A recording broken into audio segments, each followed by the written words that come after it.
Nathan Zegura here at First Energy Stadium, and I think I speak for everybody watching this right now when that was just a kick in the gut, the way the Browns dropped this one 16-14 to the Las Vegas Raiders. And it was a week that has been crazy. So many players out with COVID. Your head coach, Kevin Stefanski, out with COVID. But this team proved tonight, beyond a shadow of a doubt, that they will fight, and that they will compete, and they will do whatever they can to get a win. And unfortunately tonight, they were 2 seconds away from that victory until Daniel Carlson's field goal put the Raiders up 16-14 as time expired and the air was let out of this building and, frankly, all of Northeast Ohio. So how did we get there on a night where the Browns would start Nick Mullins at quarterback? And you knew they were going to need a lot of Nick Chubb. You needed Mullins to play error-free football. You needed the defense to generate some takeaways. Well, all of those things happened, but the Browns came up just a little short.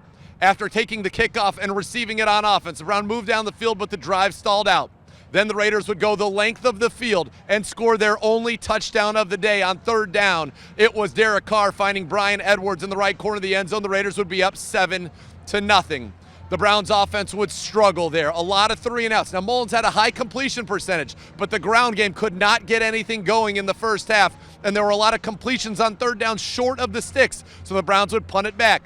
And a defense that was gassed, was giving it their all and making a lot of big plays. They limited the Raiders to just one more field goal in the first half, despite being on the field the majority of that period of football. And so it was 10-0 as the Browns got the ball back with about a minute left in the first half. They hadn't really gotten anything going on offense, but on this drive, they did. Mullins started to get into a rhythm. You get down into field goal range. Chase McLaughlin lines up for the field goal as the first half would expire to make it 10-3, to give you some momentum going into the half. He would kick it. The kick would be good, but a timeout had been called by the Raiders. When they reattempted the kick, Chase McLaughlin missed that kick, and the Browns would go into the half down 10-0, and those 3 points would loom oh so large. As we get into the second half now, the Browns defense, knowing it needed a step up. You had Sheldon Day and J.O.K. combine on a sack. They got the ball out from Derek Carr, recovered by Porter Gustin. It was a short field. The Browns would go 47 yards, and it was a real intense situation there. You got Nick Chubb getting the ground game going, running left behind Joel Bitonio, your Pro Bowl guard, playing left tackle because of all the COVID action with Jedrick Wills and James Hudson, your starting tackles on the COVID-19 list. So you get down there, you get down to the 6-yard line.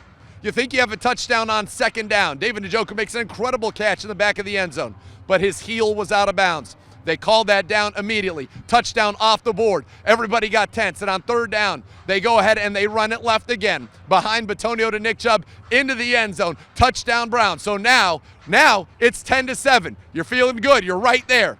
The defense on the next drive, they bend, but they do not break. They force the Raiders into another field goal, 13-7. And so here you are. You're still very much in this football game. And it was a game that many probably felt the Raiders should have put away, but they did not. And then Nick Mullins would have the best drive maybe of his professional life. The Browns would go 14 plays. They would go 80 yards. They would take 8 minutes off of the clock. And as they moved down, it was big third down after big third down, and the hookup started to emerge. You had Chubb running it, but Mullins to Donovan Peoples-Jones. 2 critical third down conversions. But then they would get down in the red zone again, and it was time to score the football. And on 4th down and 5 from the 6-yard line, 4th and 5, trailing 13-7, they can make it a 1 field goal game. Mike Prefer, acting head coach, said, we're going for it. Alex Van Pelt called a great play, but nothing was there initially. And then Nick Mullins, incredible poise. This is a third-string quarterback making his first start with his organization. Drifted left, bought time, and hit Harrison Bryant for the touchdown. And this place went nuts. It would be 14-13 Browns after McLaughlin made the extra point. You had the lead as we were getting down to the end of this game. And so the Raiders, they knew they needed to get into field goal range. And Derek Carr took a shot down the field. Greedy Williams intercepts it. The defense comes up with its second takeaway of the game. And this place was going nuts. And you thought the Browns had it at that moment. What they needed was one more first down. The Raiders only had 2 timeouts. They had burned 1. They had 2 and the 2-minute warning. Just 2:30 and change at the time the Browns take over. A first down on 3 downs would have meant the Browns could kneel and win. They run on first down, Nick Chubb. Run on second down, Nick Chubb. They get to 3rd and 4. And on 3rd and 4, the Browns ran the ball again to make sure the clock stayed running, but the Raiders were ready for it. They would stop the Browns. And so the Browns would have to punt it back, and Derek Carr would get one more chance. And ultimately, he would get them down into field goal range, and Daniel Carlson would make the field goal as time expired 16-14 Raiders. And Nick Chubb, he'd finished with 90 yards and a touchdown this game. Got great runs in the second half. Mullins, incredibly efficient, a high completion percentage. Moved the ball down the field when they needed to in the end. He gave them the chance to win a fourth quarter, fourth down conversion. But the Browns just couldn't get it done. This D did all it could. 2 takeaways in this. You limit them to 1 touchdown, that's just 9 points the rest of the way. But unfortunately, it was not enough. And too often, as in the case this year, the Browns lose a game where they hold the Raiders to 16.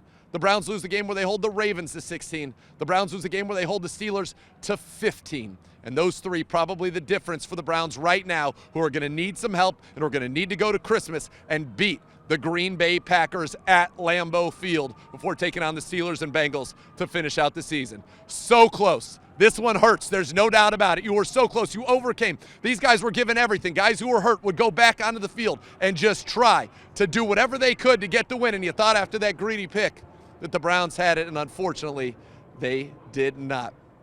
We'll have full coverage of this game for you and what it means going forward for the Browns for the rest of this season tomorrow on Cleveland Browns Daily. Nathan Zegura signing off from a very, very sad, unfortunately, First Energy Stadium. Your Browns now 7-7 on the season. They're going to need some help, and they're going to need to win the rest of the way.